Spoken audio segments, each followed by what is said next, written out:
In a hotel room, it's easy to do certain things automatically, even without thinking. Hanging your towel back up after a shower, putting your shoes away, putting your toiletries in the drawer. These are tiny daily resets, and in a hotel, they're almost effortless. Now, consider your own home. Are those same kinds of habits automatic for you there? If you're like most of us, not even close. If we haven't met yet, hi, I'm Lindsay. I'm a professional organizer, and today we're talking about the third dial in my 3 clutter dial framework, and that is habits.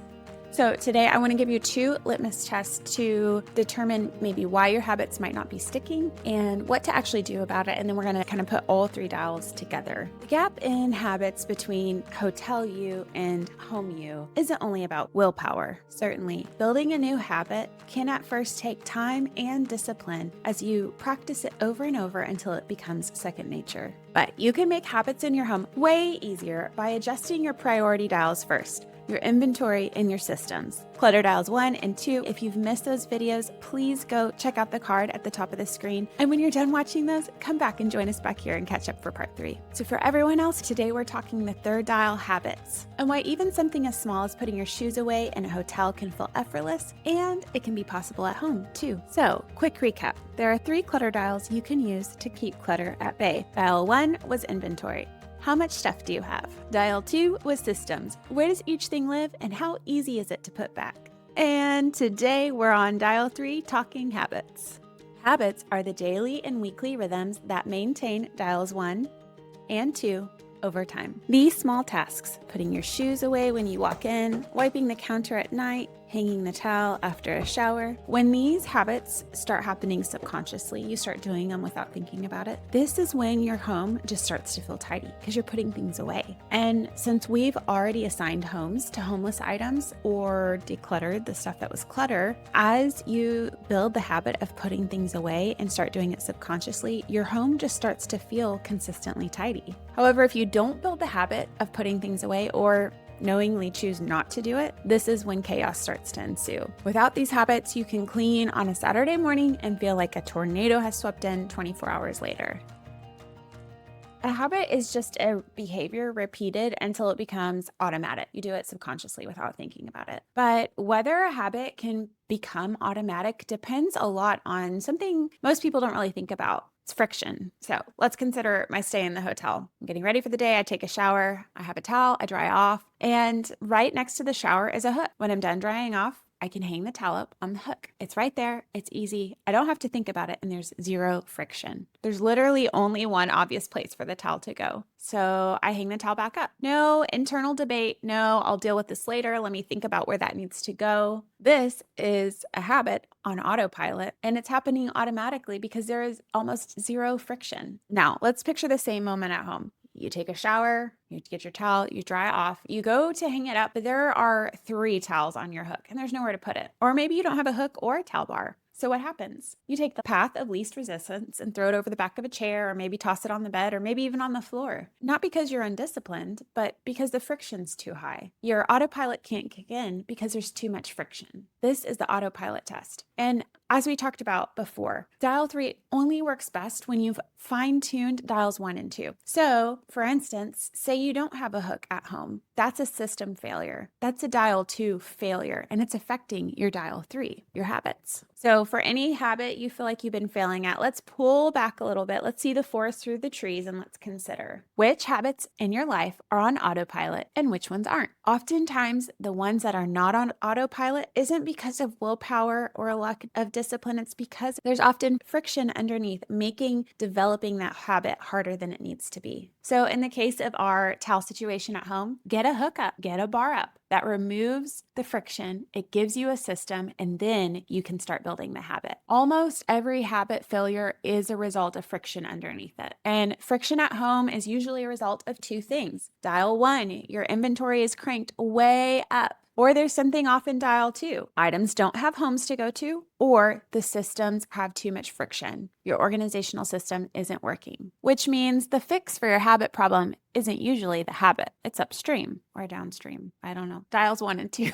And let me give you a word of caution on systems and habits that's worth flagging. Hopefully this frees you up and gives you a little confidence to try what works for you. But there is no one right organizational system that everyone should base their habits on. For instance, even this hotel room isn't perfect for everyone. Let me show you. Okay, so let's take a look. Here we've got, let's see, can you see? Here we've got this hotel system gave us one hook in this bathroom for our towels. Now, this is a little inconvenient and honestly a little annoying because there's two of us here. My husband's with me. So there's like this silent negotiation of who's going to hang their towel or should we hook another one somewhere else. Can you imagine my family of 6 trying to use one hook in this bathroom? That is not going to work. That system is going to fail immediately. We are going to be resorting to hanging towels on the shower doors and on chairs and on the back of toilets. Sorry, housekeeping interruption. So what was I saying? Yeah, so if I had this system at home with the one hook, I tried to enforce hang your towel in the hook at home when we have a family of 6 and we have a hook for one, it would immediately, instantly, and always fail. Not because my family lacks discipline, because the system is flawed. There's no way to build a habit around that successfully because the system literally couldn't accommodate everyone using it. Organizational systems are not one size fits all, and they must accommodate every member of the family that's going to be using it. Specifically, if you are intending for everyone to build habits around it. Like the caveat would be maybe if mom wants to clean everything up for herself, maybe you don't need the system to work for the kids because you're not expecting them to build the habits. But if you're wanting them to put their toys away, you need to make sure that the toy storage system works for them and their age, or else you can't expect them to build the habit of putting it away. See what I'm doing? Are we getting it? Let me know in the comments. Is that making sense? It's a small thing, but it's so huge. It's so huge at the same time, which is why I mentioned earlier that to have the best success with Clutter Dial 3, building habits, you must fine-tune Clutter Dial 2 and make sure your systems at least are functional at the bare minimum. Make sure they're functional.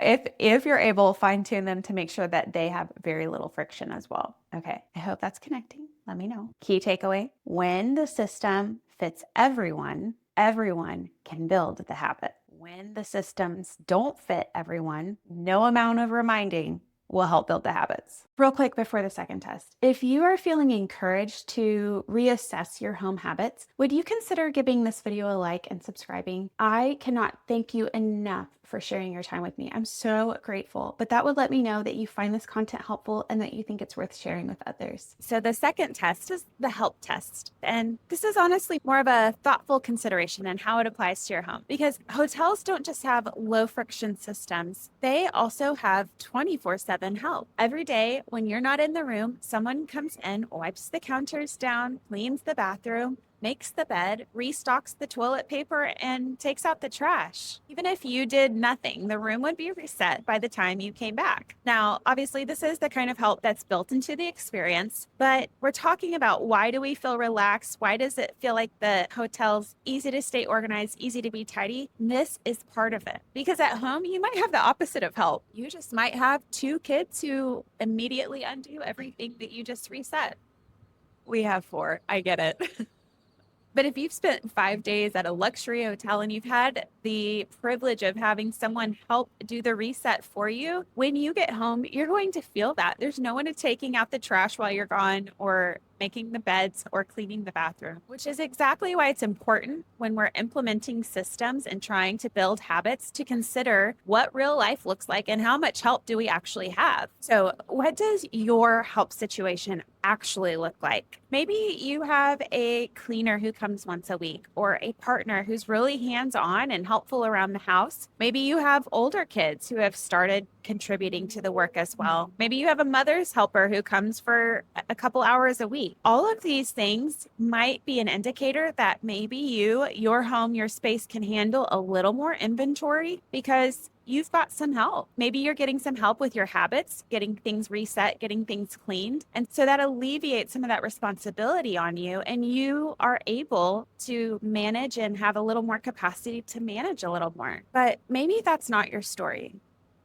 Maybe you don't have a cleaner and your spouse isn't bothered by the clutter and so they don't see the need to help. Maybe you have babies or toddlers who make things worse instead of actually helping. Maybe your kids aren't old enough to help yet. Maybe you have an aging parent that you're caring for and that's consuming all of your energy and you don't have anything extra left to give at the end of the day. Maybe you have a family member who has around the clock medical care. You have a physical condition that limits your energy, or you've got increased pain that you're dealing with. Those are real life scenarios. Maybe you're in a season where it's mostly you doing all the work, but whatever your reality, that's your data.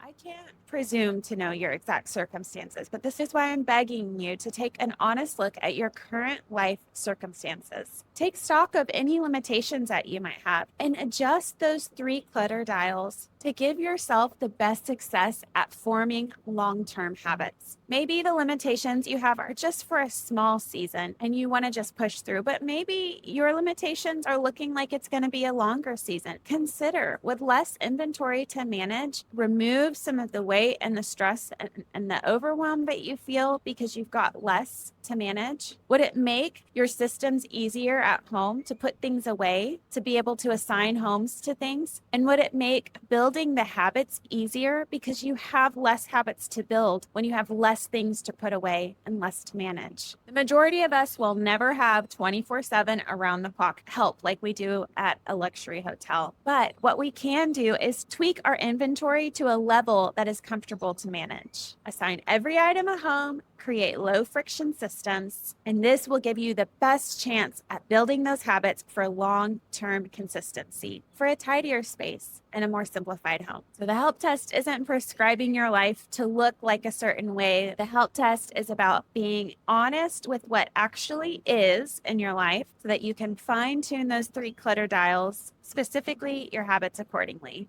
And friend, if you find yourself with maybe what feels like a limitation, something working in opposition to you having a relaxed and carefree and simplified space, if you find yourself experiencing one of the things, if you find yourself feeling more burdened by some of the things in life, first I just want to say I'm sorry. That is tough, and life can be so hard. And that is one of the reasons there's so much that's outside of our control. That is one of the reasons that I just want to drive home this 3 clutter dial framework to anyone that will listen, because while you can't control a myriad of things that I could list off, you can control the amount of inventory that's in your home. You can control the systems, and you can decide how easy you want to make it to build the habits. You can simplify it so that it's easier to build habits. I'm not saying it's an easy process. It can take time, it takes perseverance, and it takes diligence. But this is why we want to think through your space and your circumstances. Okay, so we've talked through the autopilot test and the help test to help you identify maybe why some habits aren't sticking, why and where they can improve.